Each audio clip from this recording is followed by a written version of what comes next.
Oh, ano ko ba pare? Si Permon lang to. Akala ko tanod ka na eh. Yan ang sinasabi ko sa inyo pare.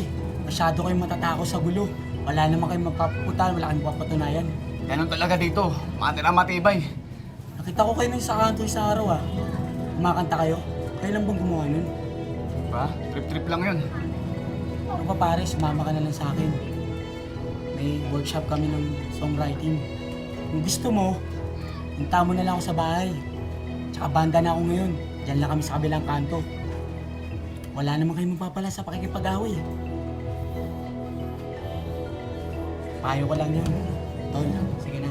Wala na ako. Ingat ka dyan.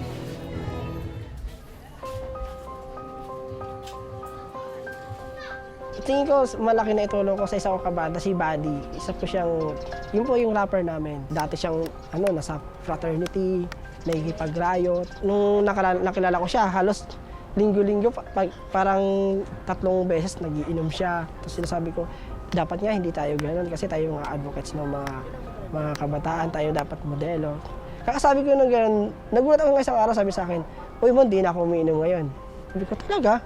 Sabi niya, "Oh, ikaw kasi, pinapagalitan mo kasi ako eh." So ngayon, hindi na siya na gano'n. Nagbago siya mula nung napasama siya sa Zone 1.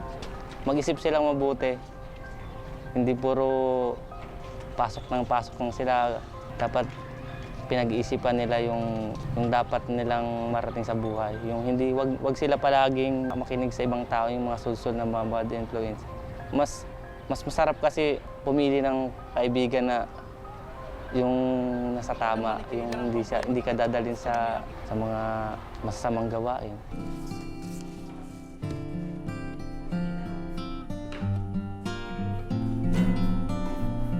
Permon. Hey, Brad.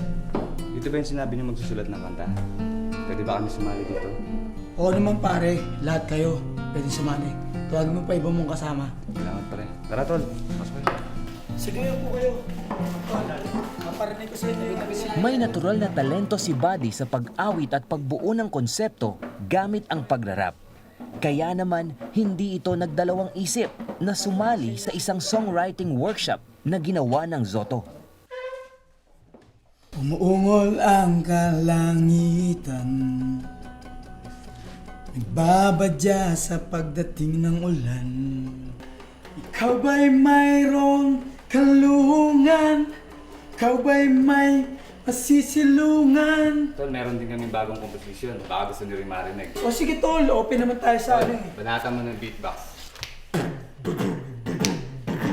First day na ikaw ay aking nakilala. Sa di sinasadya, ikaw ay aking nabanggawa sa iyong mukha. Ako ay humanga, nahulog ang aking loob at wala na nagawa in every araw pa man. Pero hindi sa aking puso.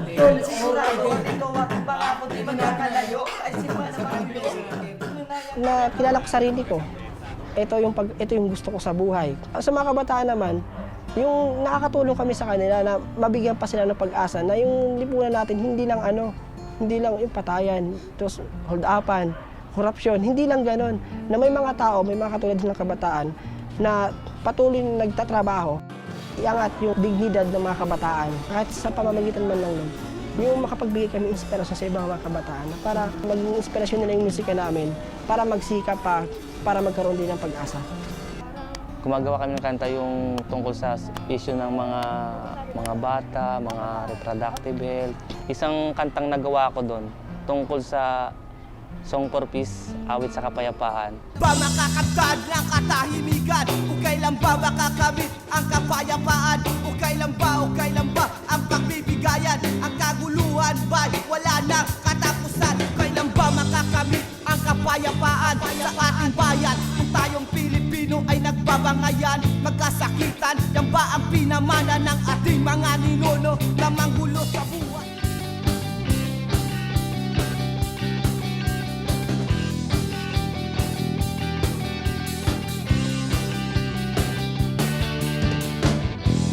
Umuungol ang kalangitan, nababadya sa pagdating ng ulan. Ikaw ba'y mayroong kanlungan?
Huwag silang mawalan ng pag-asa. Sabi nga nila, pag may buhay, may pag-asa. Parang gasgas na yon na kasabihan. Pero anytime pwede mong gamitin yon para magpatuloy ka. Ako mismo, parang kahit sa maliit na bagay, pwede ka na makapagbigay tulong sa kapwa mo kahit hindi ka mayaman. Basta mayroong determinasyon at mayroong ka paniniwala sa sarili mo na magagawa mo ang isang bagay, makakaya mo. Basta simula mo sa sarili mo.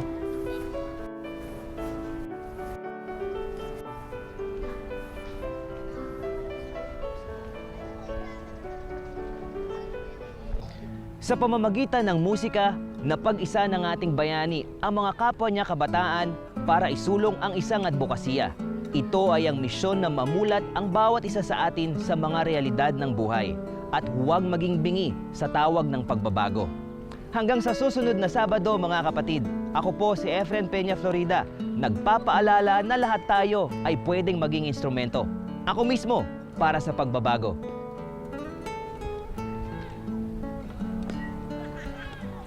And the KBP Golden Dove Award for Best TV Magazine Program goes to... In fairness. Ako mismo, Action TV 41 Nation Broadcasting Corporation. Mas matindi pala ito sa CNN. Pero una po sa lahat talaga nagpapasalamat po kami. Maraming salamat po sa KBP. At ganoon din nagpapasalamat din po kami sa natawan ng TV5 at lahat po ng bumubuo ng programa. At ganoon din po, nagpapasalamat kami sa mga kapatid po natin na